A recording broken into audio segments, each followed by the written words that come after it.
वर्ष 2027 में भारतीय जनता पार्टी को क्यों उखाड़ फेंकने की सरकारी कर्मचारी कर रहे हैं बात आपको बता दें कि एनपीएस और यूपीएस को लेकर के सरकारी कर्मचारी अब लामबंद हो चुके हैं, जिसको लेकर के 2027 में भाजपा को उखाड़ फेंकने की बात कर रहे हैं। इस देश में अटेवा एवं ओपीएस के बैनर तले पुरानी पेंशन बहाली की मांग काफी लंबे समय से चल रही है। एनपीएस से कर्मचारी पीड़ित था और उसका विरोध लगातार कर रहा था, लेकिन केंद्र सरकार ने अभी हाल ही में यूपीएस व्यवस्था, यूनिफाइड पेंशन व्यवस्था लागू करने पर विचार कर रही है।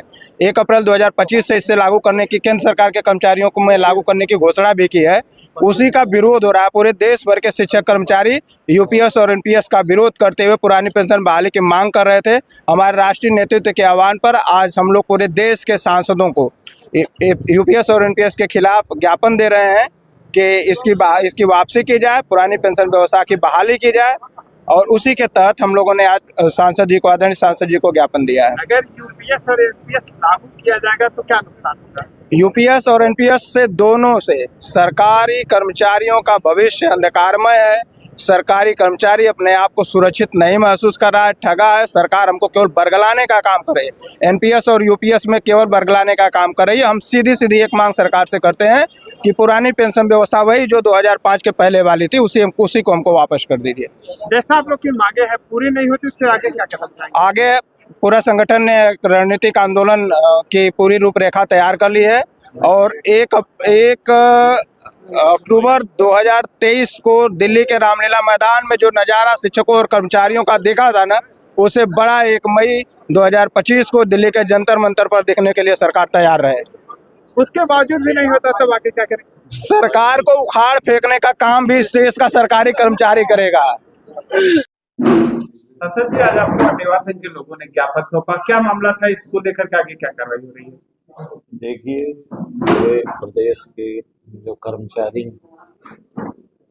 जो पेंशन नहीं मिल रही है, उसकी पेंशन मिलने के संबंध में लोगों ने ज्ञापन दिया है। इसको हम लोग सदन में उठाने का काम करेंगे और पत्र भी लिखेंगे प्रधानमंत्री जी को कि पहले की भांति पेंशन सबको दिया जाए। क्या कारण मानते हैं कि ये पेंशन बंद कर दिया गया और ये लोग लगातार मांग कर रहे हैं, बावजूद उसके पेंशन नहीं दिया जा रहा है, जबकि सांसद और विधायक जितनी बार जीते हैं उतनी बार उनको पेंशन दिया जा रहा है? ऐसा है, देखिए, जो बीजेपी के शासनकाल में पेंशन बंद किया गया और हम लोग चाहते हैं कि सभी कर्मचारी अधिकारी जो भी नए नियम से बंद किए गए हैं उसको पुनः पुराना नियम लागू कर दिया जाए, सबको पेंशन मिले, सारे लोग सुखी रहें। यह हमारी शुभकामना है सारे लोगों पर और माननीय प्रधानमंत्री जी को ऐसा काम करना चाहिए, पेंशन लागू करना चाहिए। क्या जो इनका पेंशन बंद किया गया है गलत है या सही?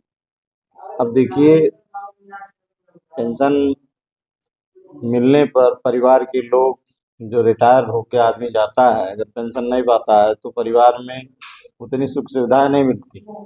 पेंशन के सहारे दूसरे लोग भी सेवा भाव से देखते हैं, सेवा भी करते हैं कर्मचारियों का जो बुजुर्गी में, तो पेंशन मिलना चाहिए, पेंशन जरूरी चीज।